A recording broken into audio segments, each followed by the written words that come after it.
It's hard to win every tournament in Fortnite. Like, it's probably one of the hardest games to win every single tournament.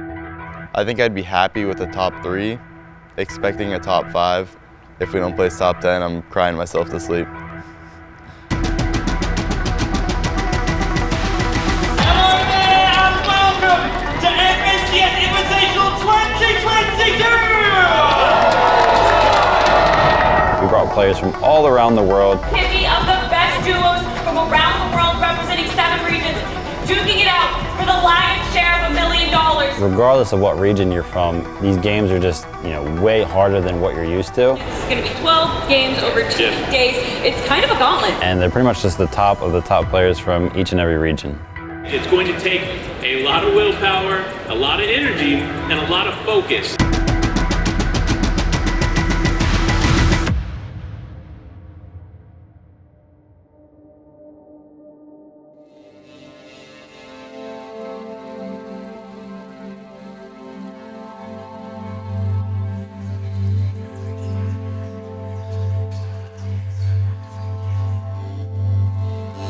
We gotta tell a little bit about the story of EpikWhale. Of course. 6X, if you guys don't know, EpikWhale 6X, and that 6X stands for the fact that he has 6 FNCS titles under his belt, the most out of any other player in the world. Not only is he the player with the most individual FNCS wins, right? So like on a global scale, that's just impressive in its own right. But he's also done things that a lot of other players have not been able to accomplish. For example, one of those things being that he actually was able to switch inputs for a short period of time. He was on controller because he thought that favored the meta at the time. And he did that and still competed at the top level. EpikWhale is our youngest son. Everyone in the family calls him by his proper name, Shane Cotton. He's our youngest of 3. Oldest sibling is our daughter, Reagan, and then Trevor, our middle son, who also runs the Mousepad company, and then Shane. And who are you? Sorry, I'm their father.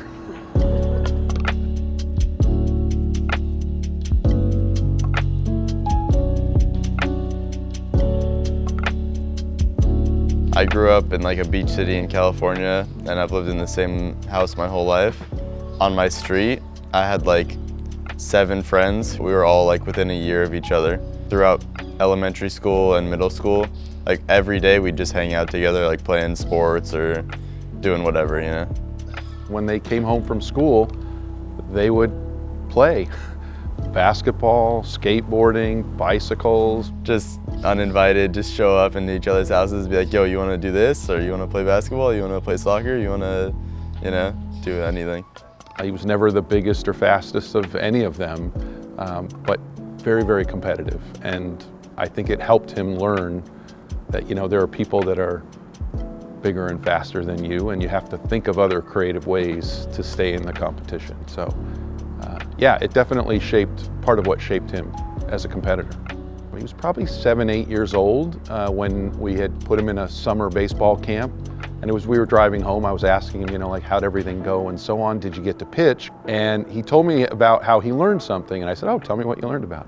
He said, I learned if I throw the first pitch on the inside of the plate where the batter is, they'll step back because they're scared. And then I can throw balls on the outside part of the plate and strike them out because they can't reach the ball. And I thought, wow, that's really insightful for a young kid. He had the control to be able to put the ball where he wanted, which was unusual at that age.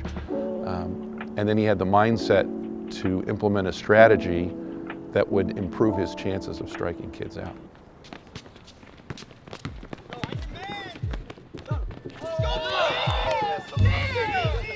Me and my friends, we also played video games too when we played like a lot of Call of Duty, like zombies and multiplayer.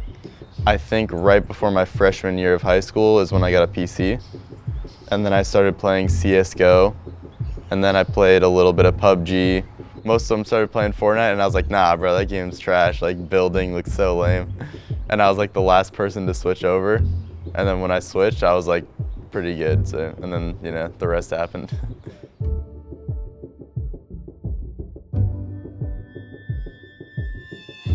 Like, I honestly just started playing scrims just for fun, not even really thinking about going pro or anything. I would just play like West scrims with my duo at the time, Seal Matt. We were just like winning a decent amount of them against like other pretty good players.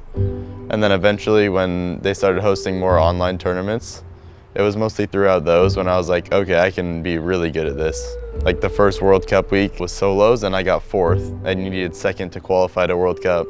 That was definitely the moment when I realized this could be like a full-time job, when I was 2 places off of winning $50,000 as a 16-year-old.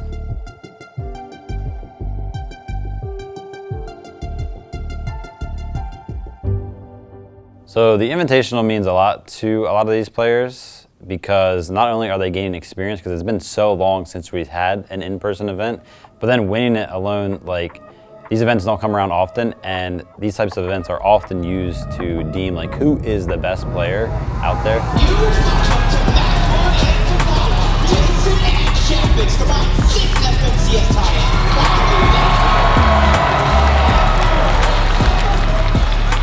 I mean, to win this event, it would just be sick. Like, obviously, the Gamers 8 event was kind of the first LAN event where there was EU players, NA players, Brazil players, people from every region in a while. But this one's like also an official Fortnite tournament where the best 100 players in the world are here. So it would mean a lot just to like certify that I can win against all these EU players and NA players and everyone here.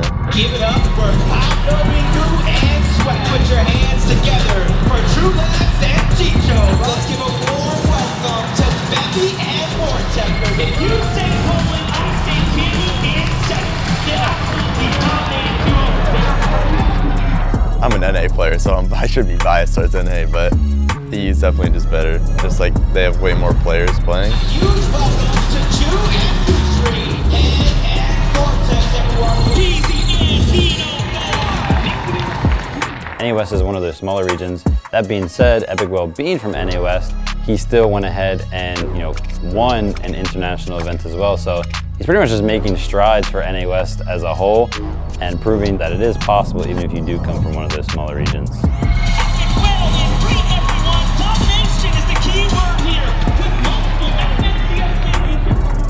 FNCS. You kind of have to sacrifice a little bit of everything if you're really trying to put in those hours every day, you know? Like when I was on the come up or whatever you want to say, I was probably playing like 9 hours every day. But that was mostly just because I enjoyed the game that much at that point. So yeah, it's gonna be hard to spend 9 hours a day and also be well-rounded, like going to the gym, hanging out with friends. But those are the sacrifices I've made, and yeah. Listen, I have not given a first place prediction because it's very difficult amongst 5 teams. So I'm gonna say the 5 teams. You ready? Queasy Vino, Yanis and Vidil, Okay, yeah, EpikWhale and Reed, of course. Pam, Stu, and Fatch, Good. and of course, Booga and Nero. Yeah, of course. I think that's a lot of people. Everyone has a pressure on them because the people who are high up and like are respected and like expected to do good, they have the pressure to uphold that image of them. But then there's also the underdogs, and those are the people who have the pressure to prove themselves. Like every big tournament they play, this is a chance for them to prove themselves.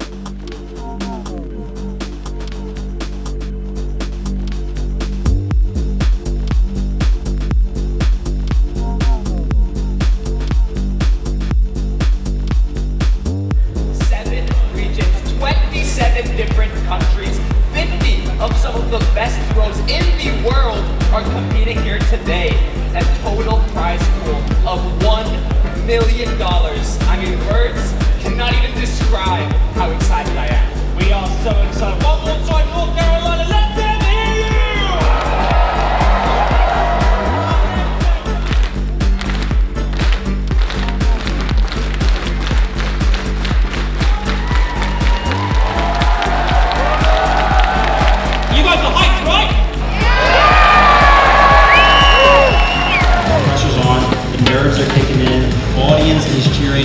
Stage, you think about it. Man, honestly, I feel like I've gotten a little better at dealing with nerves, but I mean, I'm not saying I don't get nervous at all. Like, obviously, I do a little bit.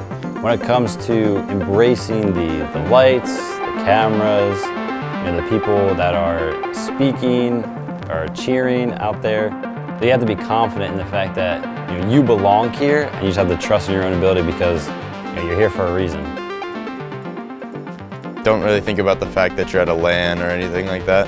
Just once you're in the game, just get in the flow state and play. Imagine the pressure as you are jumping off the battle bus. This is only game number 1. Nobody wants to put it all on the line just yet, but I might have spoke too soon. Larson would get it, taking down a ton of damage on the Muzz. Lunar trying to back him up, and it looks like they got the first elimination of FNCS. Now we have EU versus NA West. Noah Riley, bad sniper. EpikWhale, Reed on the other side of the wall. This one is going to get close because Reed, I already talked about, he loves to fight. EpikWhale loves to fight as well. Meanwhile, in the distance, Threats and Alice are starting to put shots in, so this is not a fight that's not, being interfered with. Reed's gonna fall first. EpikWhale's by himself. Shots come in. Noah Riley wastes no time. They pounce in, and they're hunting now. Reed's on the run. Shots from the side. Who will steal away this elimination here? Someone has to get it in there. It is. They close things up and finish it off quickly, and just like that, EU comes out on top. Oh my Game number 2 is starting right now. Things have really taken a turn here for the worse for most. Reed's gonna get burned and turned back to the lobby there as he falls, but that's still well inside the top 20. Meanwhile, and just like that, we are already gearing up for the next round of action. Pablo gets taken down to Brazil's Quitos. Alex going ahead and taking down TSM Reed. So much action going down around the lobby as Booga and Mero trying to find that sweet spot, because you know as well as I do. We are ready, everyone. Let's go to game number 4. You snap yourselves out of it and really pick it back up, because this is game 4 out of 12. You have every chance in the world to make a comeback. Ju and Yusra have been contested on the drop to the hands of OCE, Alex and Bailey. We have seen what they have managed to do all day. They are an exceptional duo.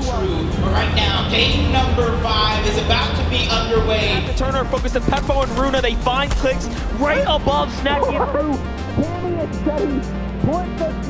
This is the last game here of the day. This is game number 6. It does look like the TSM duo EpikWhale strikes first, taking down Sentin. That's a big elimination right there. Here's our high ground kings, Reed and EpikWhale, the 6X, and of course Reed, a multi-FNCS winner himself. 10 eliminations on to Vico from the low ground. He's trying to have a comeback for the ages to close out day number 1. Meanwhile, Thomas finds Locks. Thomas still alive, and Reed falls there in the end. Look at Thomas holding the low ground. Chicho's right next to him. Trulix hurts him too.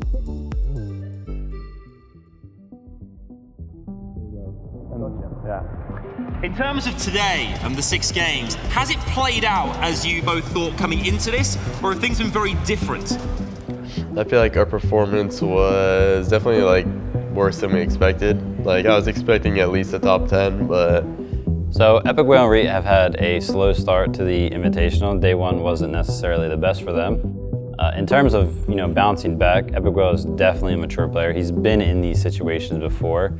He's not a champion for no reason. His competitive nature drives him to adapt and change. whatever happened that made you guys do bad, then just like try to fix it. It's just a game of trying to adapt the fastest, and as the IGL of the duo, 90% of the responsibility is on me.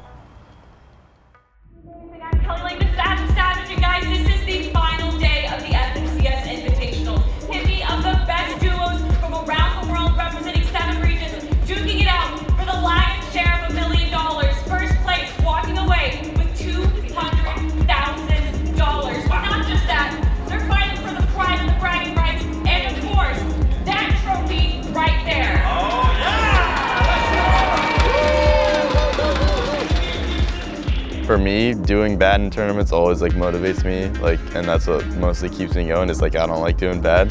He just wants to win. If we were to just straight up flip the leaderboard performances from day 1 and day 2, then everybody would kind of like be tied at the top.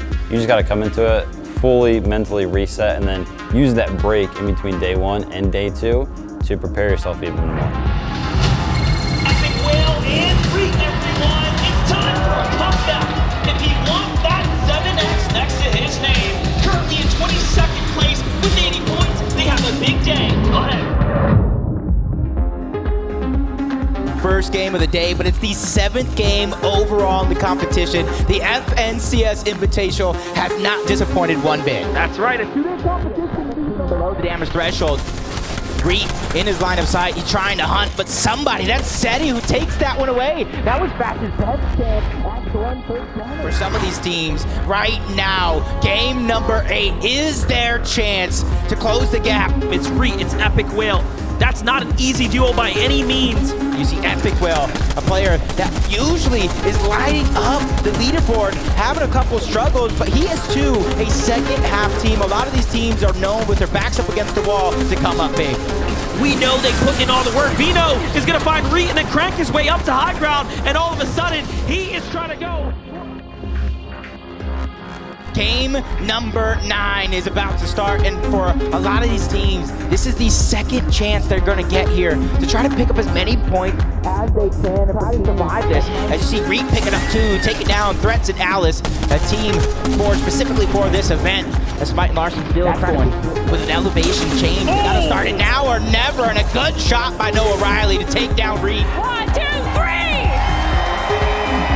The battle bus sounds like it is ready. We get to gear up for game 10. And for them, it's just about trying to get these angles. They spot EpikWhale at the top. When it comes to loot, when it comes to positioning, they're not in such a bad spot, but they're also not in a spot to really find.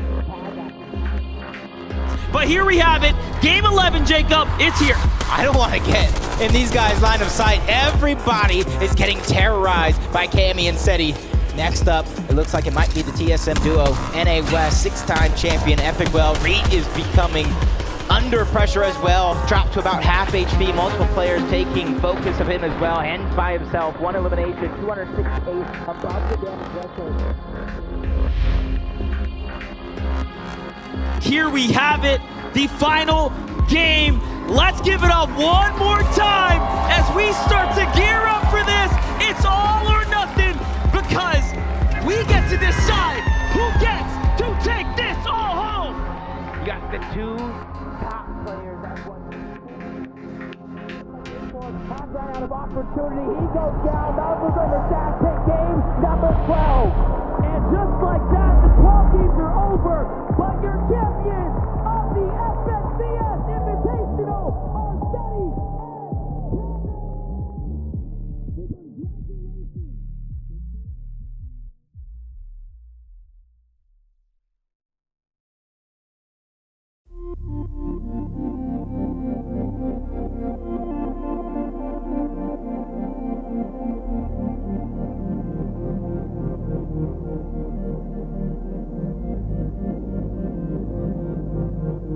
It didn't go quite as well here in Raleigh. I don't think he'll get too flustered. He won't settle, but his plan's pretty similar every time. Evaluate with an open mind what I could have improved.